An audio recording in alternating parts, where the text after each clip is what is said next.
வணக்கம். வாங்க, இன்னைக்கு நாம ஜோதிடத்தை பத்தி கொஞ்சம் ஆழமா பார்க்கலாம். ஒரு பக்கம் அறிவியல் இதுக்கு எந்த ஆதாரமும் இல்லைன்னு அடிச்சு சொல்லுது. ஆனா இன்னொரு பக்கம் கோடிக்கணக்கான மக்கள் ஏன் இன்னைக்கும் இதை நம்புறாங்க? இந்த பெரிய முரண்பாட்டுக்குள்ள என்ன இருக்குன்னு தான் நாம இப்ப பார்க்க போறோம். சரி, இந்த கேள்வியில இருந்து தான் நாம ஆரம்பிக்க போறோம்.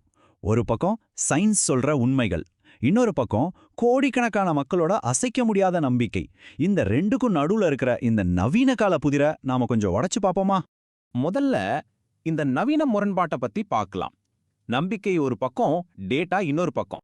ஒரு பக்கம் பாத்தீங்கன்னா நம்ம போன்ல ஜோதிட ஆப்ஸ் தினமும் காலையில ராசி பலன்னு நம்ம வாழ்க்கையோட இது ரொம்பவே கலந்துருச்சு. ஆனா இன்னொரு பக்கம் சயின்ஸ் என்ன சொல்லுதுன்னா இதுக்கெல்லாம் எந்த ஆதாரமும் இல்லைன்னு அடிச்சு சொல்லுது. இந்த ரெண்டுக்கும் நடுவுல இருக்கிற பெரிய இடைவெளியை தான் நாம இன்னைக்கு புரிஞ்சுக்க போறோம். சரி, அடுத்ததா சயின்ஸ் பக்கம் போவோம்.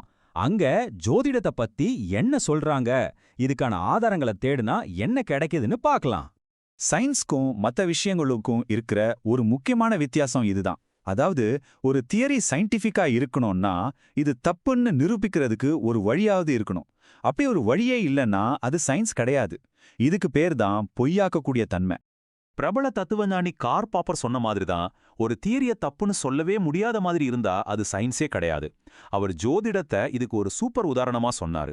ஏன்னா அதோட கணிப்புகள் ரொம்ப பொதுவா இருக்கும். அதனால அது தப்புன்னு நிரூபிக்கவே முடியாது இல்லையா? இதை டெஸ்ட் பண்ணி பார்க்கணும்னு ஒரு பிரபலமான சோதனை செஞ்சாங்க. அதுக்கு பேரு கார்ல்சன் சோதனை.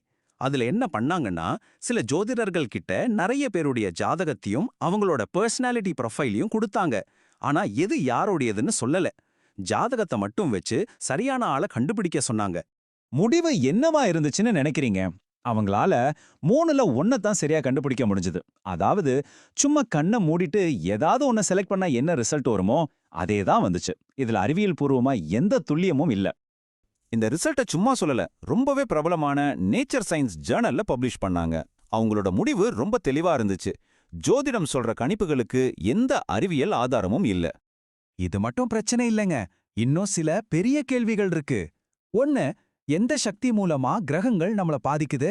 அதோட ஈர்ப்பு விசையா? அது நமக்கு பக்கத்துல இருக்கிற ஒரு பொருளோட தாக்கத்தை விட ரொம்ப ரொம்ப கம்மி. இன்னொரு பெரிய பிரச்சனை என்னன்னா, இந்த ராசி மண்டலங்கள் எல்லாம் ஆயிரக்கணக்கான வருஷத்துக்கு முன்னாடி இருந்த இடத்துல இப்போ இல்ல. பூமி கொஞ்சம் சாஞ்சு சுத்துறதால எல்லாம் மாறிடுச்சு. அப்போ பழைய கணக்கு எப்படி சரியா இருக்கும்? சரி, இவ்ளோ சயின்டிஃபிக் பிரச்சனைகள் இருந்தோ ஏன் நாம இன்னும் நம்புறோம்? இங்க தான் விஷயம் சைக்காலஜி பக்கம் திரும்புது. சயின்ஸை தாண்டி நம்ம மனசு எப்படி வேலை செய்யுதுங்கிறதுல தான் இதுக்கான பதில் இருக்கு. உதாரணத்துக்கு இந்த ராசி பலனை கொஞ்சம் பாருங்களேன். வேலையில மார்க்கெட்டிங்ல கவனம் செலுத்தினா நல்லது நடக்கும்னு சொல்லுது. யோசிச்சு பாருங்க, இந்த அட்வைஸ் யாருக்கு தான் பொருந்தாது? இதுதான் இங்க இருக்கிற சூட்சுமம். சைக்காலஜியில இத பானம் எஃபெக்ட்னு சொல்லுவாங்க. அதாவது ரொம்ப பொதுவான ஒரு விஷயத்த சொல்லும்போது நம்ம மனசு அதை ஆமா இது எனக்காகவே சொன்னதுன்னு நம்பிடும். அதனால தான் ராசி பலன் படிக்கும்போது அட இது அப்படியே எனக்கு பொருந்துதேன்னு நமக்கு தோணுது. இதை நிரூபிக்க 1949ல பெட்ராம் ஃபோரர்னு ஒரு சைக்காலஜிஸ்ட் ஒரு டெஸ்ட் பண்ணாரு. அவரோட ஸ்டூடெண்ட்ஸ் எல்லாருக்கும் ஒரே மாதிரியான ஒரு பர்சனாலிட்டி ரிப்போர்ட்டை கொடுத்துட்டு இது உங்களுக்காகவே ஸ்பெஷலா தயார் செஞ்சதுன்னு சொன்னாரு. அவங்க அதை எவ்வளோ துல்லியம்னு ரேட் பண்ணாங்கன்னு தெரியுமா? 5க்கு 4.2. பாருங்க, இதுதான் அந்த பார்னம் எஃபெக்டோட பவர். இன்னொரு முக்கியமான சைக்காலஜிக்கல் விஷயம் கன்ஃபர்மேஷன் பயஸ். அதாவது நாம எதை நம்புறோமோ அதை உறுதிப்படுத்துற விஷயங்களை மட்டும்தான் நம்ம மூளை ஞாபகம் வச்சுக்கும். ராசி பலன்ல சொன்னது ஒண்ணு நடந்தா ஆஹா ஜோதிடம் உண்மைன்னு சந்தோஷப்படுவோம். ஆனா நடக்காம போன 10 விஷயத்த அப்படியே மறந்துடுவோம். இது நம்ம நம்பிக்கையை இன்னும் ஸ்ட்ராங் ஆக்கிட்டே போகும். சரி, ஒரு நிமிஷம். ஜோதிடத்தை சயின்ஸுங்கிற கண்ணோட்டத்துல பார்க்கறத விட்டுட்டு வேற ஒரு ஆங்கிள் பார்த்தா என்ன? ஒருவேளை அது நம்மள பத்தியும் இந்த உலகத்தை பத்தியும் புரிஞ்சுக்க உதவுற ஒரு குறியீடுகளோட தொகுப்பா, ஒரு மொழியா இருந்தா? நிறைய பேருக்கு ஜோதிடம்ங்கிறது எதிர்காலத்தை சொல்ற ஒரு கருவி கிடையாது. அது அவங்களையே அவங்க புரிஞ்சுக்க உதவுற ஒரு வழிகாட்டி. உதாரணத்துக்கு மேஷ ராசியை எடுத்துக்கலாம். அதோட ஆளும் கிரகம் செவ்வாய். மேஷம்னா தைரியம், ஒரு புது தொடக்கம்னு சொல்லுவாங்க. செவ்வாய்னா ஆற்றல், வீரம்னு அர்த்தம். இப்ப பாருங்க, இந்த 2 குறியீடுகளும் சேரும்போது ஒரு முழுமையான ஆழமான அர்த்தம் கிடைக்குது இல்லையா? இது ஜோதிடத்தோட மட்டும் நிக்கல, டாரோ கார்ட்ஸ் மாதிரி மத்த சிஸ்டம்ஸ் கூடவும் இது இணையுது. பாருங்க, தி எம்பரர் கார்டு மேஷ ராசியோட தலைமை பண்பை குறிக்குது. தி டவர் கார்டு செவ்வாய் கிரகத்தோட திடீர் மாற்றங்களை குறிக்குது. இப்படி ஒன்னோட ஒன்னு சேர்ந்து இது ஒரு பெரிய கதைய, ஒரு முழுமையான அர்த்தத்தை கொடுக்குது.